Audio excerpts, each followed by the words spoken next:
In the middle of a TV commercial break, the Hybrid Tech Corporation is running yet another of its flashy advertisements, in which it claims to have a hand in all kinds of human evolution. The commercial reveals that the organization was responsible for creating new national defense mechanisms, high-tech digital games, new means of controlling toxic waste, and one of the most famous snacks today. Shortly afterwards, the narrator states that Hybrid Tech was the frontline corporation in the Chernobyl disaster, allowing many lives to be saved. Finally, it is revealed that the organization is mainly responsible for controlling the zombies, whose last species was completely neutralized by them, so that there has not been another monster uprising in more than 10 years. In the Chernobyl region, a group of men arrive at the large abandoned power plant, and after passing through the military, they drive to the center of the site, where they enter one of the warehouses. While walking around the site and inspecting the radiation levels with their Geiger counters, the travelers find what they were looking for: the barrels of XXX chemicals. With that, the group leader orders Nikolai to fetch the remaining cargo so that Garrison, his buyer, can take each of the remaining solutions. Upon arriving at the site, the man approaches the stockpile, but at that moment, he realizes that there has been a leak in one of the barrels, and begins to inspect the greenish substance with his bare hands. During the conversation with Garrison, the team leader notices his teammate's delay and decides to find out what might have happened. In doing so, the man comes across Nikolai transformed into a zombie, and before he can react, he ends up being grabbed by the monster. With that, the leader tries to use his firearm, but is quickly disarmed by the creature, which finishes him off with a bite to the head. Desperate, Garrison runs towards the object and shoots Nikolai, who is instantly eliminated by the man, who is in shock at what he has just witnessed. Far from there, a couple drive along the night roads while arguing madly, when suddenly they end up being hit by another vehicle, causing a brutal accident. However, it was all just a nightmare for Julian, who recalls the fatality that befell his parents several years ago. The young man lives next door to his uncle and younger brother, and after waking up, he goes to have breakfast. When Julian arrives in the kitchen, he runs into Garrison, who has decided to keep all recent events a secret so that he can protect his nephews. With that, the student decides to set off for school, but as he leaves his house, he runs into his good friend Becky, who has taken quite a tumble on her bicycle. Trying to stop the girl from hurting herself, Julian helps her up and offers her a ride to school. At the entrance, the pair meet up with their friends Zeke and Cody, and during the conversation, Katie appears. Excited by the arrival of his ex-girlfriend, Zeke tries to compliment the girl, who scolds him, causing the student to leave disappointed. Soon after, Mimi shows up, and now that everyone is together, Cody reveals that he has been accepted to the University of Florida, and the news makes everyone extremely proud. In the classroom, the teacher begins her explanation of scientific discoveries, using hybrid tech as the main point to exemplify human inventions. During the explanation, Katie is asked to tell us about the corporation, but the girl says that she only works in the security sector and therefore doesn't have much information to offer. Upon hearing the woman's story, Julian becomes enraged and decides to leave, getting Katie to follow him so that he can calm his friend down. Confused, the teacher orders the young man to return to his seat immediately, and one of the students reveals that Julian's parents used to work for the corporation, until they perished in a car accident. Outside, Katie manages to comfort her friend, but suddenly Zeke appears, making the girl decide to return to her class. Angry at what he has just witnessed, the young man questions Julian, saying that he doesn't want the young man to have any kind of relationship with his ex-girlfriend. Despite his friend's temper, the young man says he would never do that to him, and together the students decide to go out so they can have some fun. During the night, Garrison goes to his laboratory, where he uses his chemical machines to manipulate a zombified arm, which begins to move violently inside the glass chamber. Noticing the reaction of the human piece, the scientist gets excited and watches the movements of the monster's limb attentively. The next day, the youngsters get together to have fun with various maneuvers on their motorcycles, which can perform countless types of acrobatic jumps. Realizing that his friend hasn't been happy in recent days, Zeke tries to cheer Julian up and suggests that he try jumping over the ramps. Feeling encouraged, the young man rides his motorcycle towards the track, but before he can make his jump, he gives up, causing everyone to be disappointed. Frustrated by Julian's behavior, Zeke reprimands him and orders him to return to the rest of the group and watch the jump one more time so that he can try again. With that, the biker sets off towards the ramps at full speed, but this time he ends up crashing violently to the ground. Desperate, all the young people run towards Zeke, who has lost consciousness as a result of the impact. Trying to prevent his friend from seriously damaging his health, Julian calls an ambulance and alerts Katie to what has happened. Back in the lab, Garrison activates his containment capsule, causing his zombie guinea pig to finally wake up and receive his dinner of human brains. Suddenly, the XXX substance used by the scientists starts leaking through the underground tunnels of the laboratory, ending up in the middle of a camp of homeless people, who are waiting until their rat dinner is ready. Due to tiredness, Joey decides to go to sleep, and Krusty decides that he will take his chance and eat the feast alone. However, the toxins ended up affecting the rat's body, which came back to life and attacked the man violently. Quickly, Krusty gets a bite on his neck, and in a fit of rage, he throws the zombie animal towards the fire. Panicked, the street dweller tries to warn Joey, but when he wakes him up, he realizes that the man has already transformed and is finished off by the monster. At the hospital, Julian waits until he is released to visit Zeke, but suddenly one of the doctors appears in front of him. The doctor reveals that due to a strange reaction to the painkillers applied, the young man ended up with severe complications and perished as soon as he arrived at the facility. In the security room at Hybrid Tech, Katie comes across Zeke on one of the surveillance cameras and decides to contact Julian. When he discovers that his best friend's body has been taken to the corporation, the young man is extremely confused, and together the young people begin to scour the organization's websites. After using his hacking skills to break into medical research records, Cody manages to find Zeke's name on the list of human guinea pigs, and is worried about what the teenager might go through from now on. So the youngsters decide to team up to rescue the young man, and begin to orchestrate a plan to break into Hybrid Tech. With that, Cody prepares the counterfeit access cards, while the rest of the group gathers the necessary equipment for their mission. At dusk, the students use their motorcycles to travel to the corporation site and infiltrate the sewage and wiring tunnels. Soon after, Katie uses her computer to freeze the image from the cameras, allowing the group to use the parking lot as a passageway to break into the company. In the middle of the road, Cody is surprised by Krusty in front of him, and ends up falling off his motorcycle, causing all the young people to run to his aid. Noticing that the homeless man keeps coming closer while repeating the word brain several times, the teenagers get scared and Carlos decides to aim his gun at the old man. Despite this, Krusty doesn't back down, and the young man ends up shooting at the zombie, who is eliminated with a shot to the head. At the same time, Joey appears to attack the teenagers, and Cody uses his nunchaku to take down the monster. The problem is that the zombie is still alive, and to put an end to it once and for all, Carlos fires another shot, easily hitting the creature in the head. With that, the youngsters continue their invasion, and noticing that her friends are about to join the corporation, Katie leaves the security room, saying she's going to buy a coffee. A few seconds later, Hector, the girl's teammate, is surprised by Mimi, who begins to draw the man's attention so that the rest of the group can reach the underground entrance. Inside, the young people follow the corridors of Hybrid Tech, guided by Katie, who watches them through her cameras. Soon afterwards, the group reaches the ventilation ducts and realizes that one of the entrances is open. Despite this, Julian decides to continue with his mission, and Katie tells him that they must follow the red pipeline. After a few minutes of sneaking around the pipes, the youngsters are surprised by Jake, who has lost his way, and order the young man to stay by their side. With that, the invaders reach a weapons room, and while trying to communicate with Katie, Julian realizes that his walkie-talkie is no longer working. Trying to understand where they ended up, they walk around the place, but at that moment, the young people end up being surprised by Garrison. Furious that his nephew has invaded his corporation, the man orders them to leave the place, as they are in a lot of trouble for what they have done. However, the teenagers are not intimidated by the scientist's lies and order him to reveal Zeke's location immediately. Noticing that Carlos is armed, Garrison has no choice but to take the invaders to the maximum security prison. The man explains that after the cleansing that eliminated all the zombies from the planet, Hybrid Tech decided to keep some portions of the creatures in their laboratories, so that they could serve as endless guinea pigs for them. Soon after, Garrison takes the young people to the recent victims' ward, where Zeke is desperately waiting to be rescued.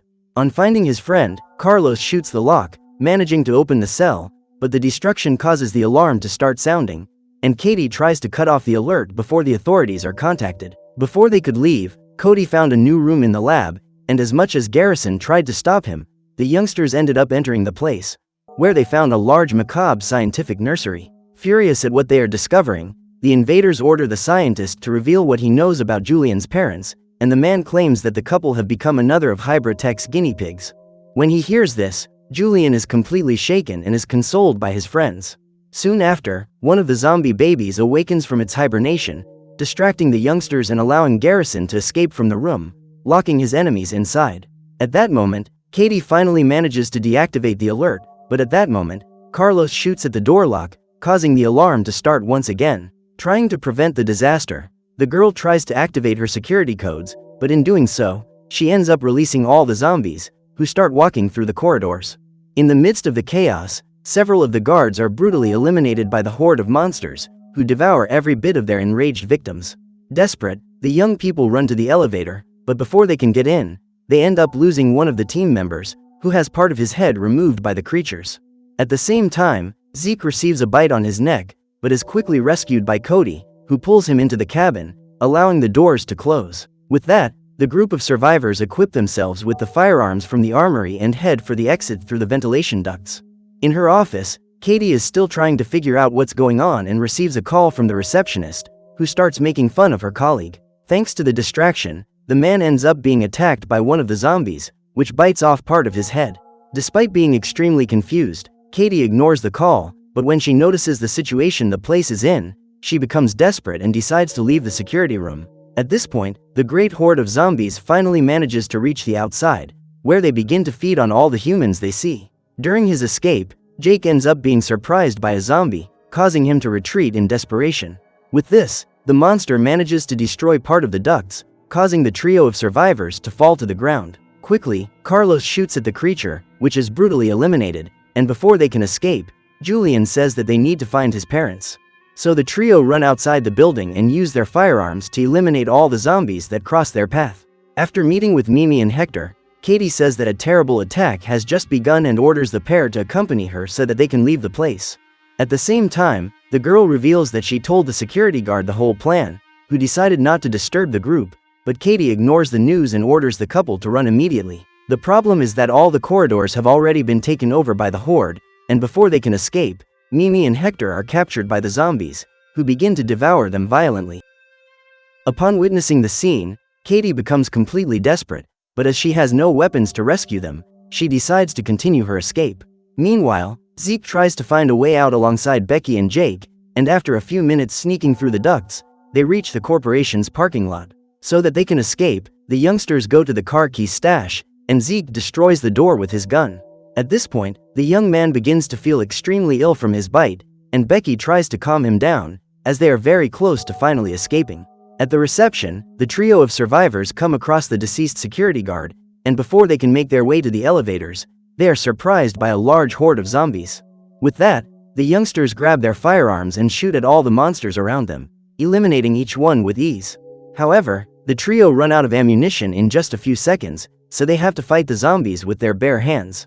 So the survivors fight bravely against the creatures, who suddenly begin to strike back, throwing several punches at their opponents.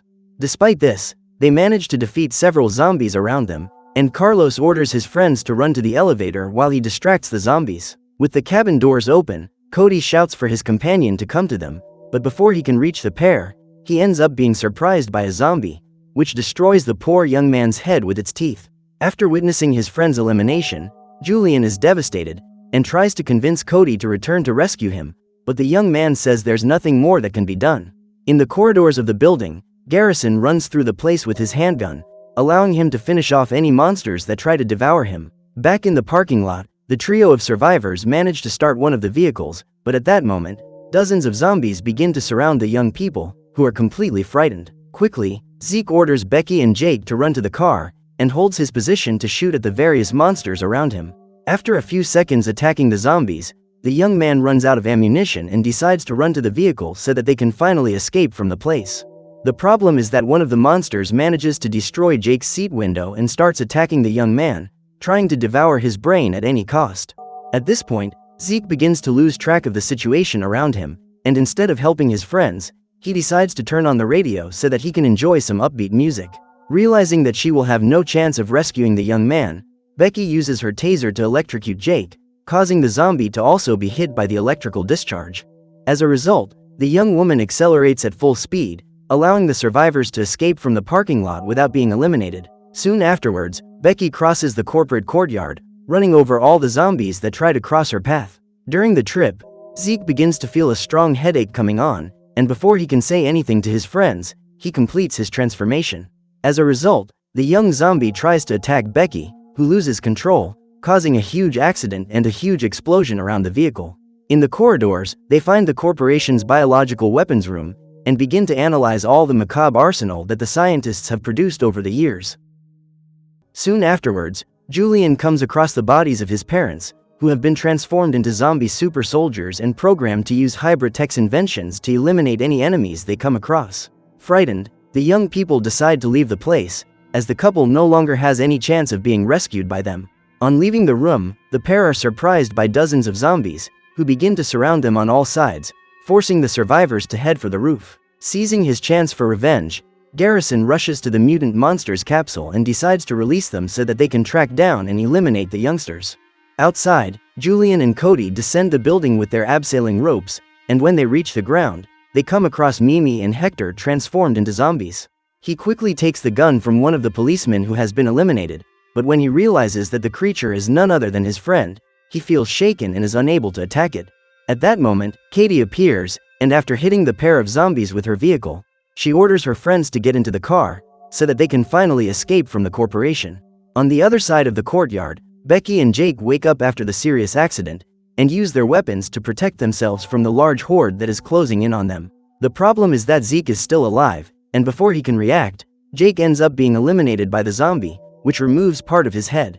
Soon after, the insane man goes after Becky, who, after punching him in the face, uses the boy's flamethrower to incinerate Zeke. At the same time, the rest of the survivors arrive on the scene, and while his friends rescue the girl, Julian runs to Jake, despairing that his younger brother is no longer alive. However, there is nothing more they can do, and Cody shouts for the youngsters to get into the vehicle before they are finished off by the monsters.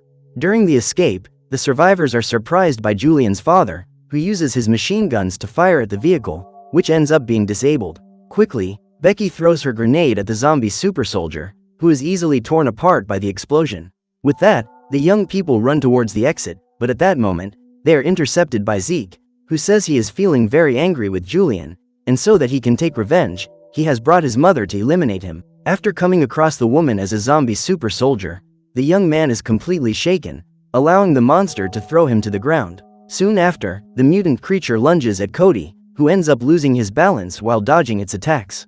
Trying to save her friend, Becky catches the eye of the woman, who starts walking towards her. Desperate, Julian tries to land his blows on the man, but the zombie doesn't seem to be affected and manages to strike back with ease. Because of this, Zeke begins to hit the young man over and over again, leaving him increasingly dazed and allowing the monster to have fun with his opponent. Before she could be hit by the zombie soldier's claw, Becky dodged the attack, causing the woman to be electrocuted by the power box. At the same time, Zeke grapples with Julian once again, and after hitting him with a headbutt, he throws him away. At that moment, the zombie notices that the young man has managed to remove the pin from one of his grenades, and before he can react, he is completely destroyed by the explosion. Now that they have finally defeated their enemies, the young people gather to leave the site, while a huge SWAT squad arrives at the corporation. After getting into formation, the combatants advance towards the horde with their tactical tank, eliminating each zombie with their weapons until no creature is left standing. Soon afterwards, several vehicles arrived at the scene to rescue the survivors, who ran desperately towards the police. What they don't know is that Julian's father is still alive, and after getting up, he uses his machine gun to fire in the direction of the young people, who try to take cover behind the vehicles. The tactical tank quickly launches its explosive missiles at the zombie soldier, who is completely torn apart by the explosions. When the fight was over, Julian realized that Katie had been hit by the creature's shots, and before she could be rescued by paramedics, she lost her life. In the morning, SWA agents gathered to pack up and remove all the bodies of the eliminated zombies, using their trucks to send them to a protected location. At the same time, Garrison manages to recover all the remaining XXX, and before he can be caught, he drives off with his truck. In the newscast, the journalist reports on recent events regarding the zombies, and claims that the threat has been controlled. However, this was all just a big lie, and at that moment, the man is attacked by one of the monsters, meaning that part of the creatures have managed to escape from the corporation and are about to start the zombie apocalypse all over again. So what did you think of this movie? Leave it in the comments below. And if you liked the video, like and subscribe for more movie recaps. See you next time.